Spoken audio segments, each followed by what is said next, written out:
नमस्कार, आपका बहुत बहुत स्वागत है हमारे डिजिटल प्लेटफॉर्म पे और मैं हूं आपके साथ गरी। बिहार चुनाव खत्म हो चुका है और एग्जिट पोल के ताजा रुझान अब हर जगह चर्चा का विषय बने हुए हैं। अलग अलग चैनलों के एग्जिट पोल्स को देखें तो तस्वीरें एक जैसी नहीं। कुछ चैनल एनडीए को आगे दिखा रहे हैं तो कुछ गठबंधन यानी कि आरजेडी कांग्रेस को बढ़त में दिखा रहे हैं। ऐसे में सबसे बड़ा सवाल यही है कि आखिर सच्चाई क्या है? क्या ये आंकड़े वाकई जनता की राय दिखाते हैं या चैनलों की अपनी सोच और जुड़ाव का नतीजा? आज के समय में खबरों का चेहरा बदल चुका है। पहले खबरें तथ्य पर चलती थी, अब खबरें झुकाव पर चलने लगी। कोई चैनल सरकार के पक्ष में खड़ा दिखता है तो कोई पूरी तरह विपक्ष का सुर पकड़ रहा है। लेकिन सच्चाई ये है कि अब शायद ही कोई मीडिया हाउस पूरी तरह निष्पक्ष रह गया।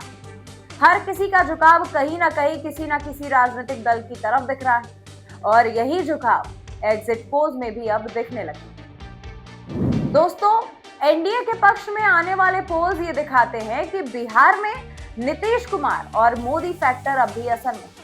वही गठबंधन के पक्ष में आने वाले एग्जिट पोल्स कहते हैं कि जनता बदलाव चाह रही है। लेकिन क्या ये दोनों ही तस्वीरें एक साथ सही हो सकती हैं? शायद नहीं।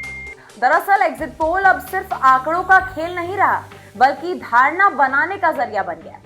लोग सिर्फ ये नहीं सोचते कि जनता ने क्या वोट किया, क्यों वोट किया, बल्कि अब ये दिख रहा है कि कौन सा चैनल क्या दिखा रहा है। मीडिया अब सिर्फ खबर नहीं दिखा रहा, बल्कि राय भी बना रहा है। किसी चैनल पर मोदी और योगी हर जगह गलती के जिम्मेदार दिखाए जाते हैं, तो दूसरे चैनल पर उन्हें हर समस्या का हल बताया जाता है। लेकिन क्या सच्चाई इतनी एक तरफा हो सकती है? क्या कोई भी व्यक्ति दोस्तों या कोई भी सरकार पूरी तरह से बुरी या फिर पूरी तरह से अच्छा हो सकता है? शायद नहीं। दोस्तों, अगर किसी नेता में मान लीजिए 10 खामियां, तो क्या उसने कुछ अच्छे फैसले भी तो लिए होंगे? अगर किसी सरकार ने कुछ गलत किया है तो उसने कुछ सही भी तो किया होगा। लेकिन मीडिया अब इस संतुलन को दिखाने से ज्यादा अपने राजनीतिक रिश्तों के हिसाब से रिपोर्टिंग कर रही है। आज स्थिति ये है कि लोग भी बढ़ चुके हैं। जो एनडीए समर्थक हैं वो सिर्फ एनडीए वाले चैनल यानी कि वो चैनल देख रहे हैं जो सिर्फ सरकार की तारीफ कर रहे हैं, और जो विपक्ष के साथ हैं वे उन चैनलों को सुनना पसंद करते हैं जो सरकार पर हर वक्त हमला बोले। इस माहौल में असली सच्चाई कहीं पीछे छूटती जा रही है। खबरों की जगह जब शोर ने ले ली और राय ने सच्चाई की जगह ले ली।